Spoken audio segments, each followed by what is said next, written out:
Aujourd'hui, c'est les 10 et 11. On est organisé le 35e congrès de la Société royale marocaine gynéco-obstétrique.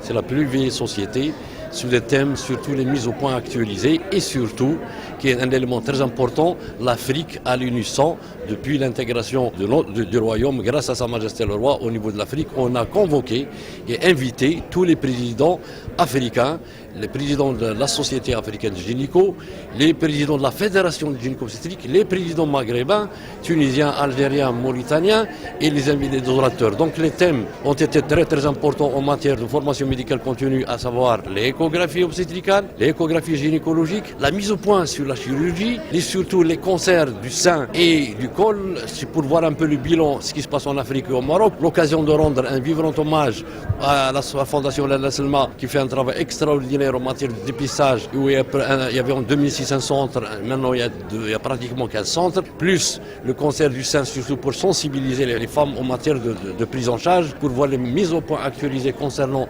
la radiologie,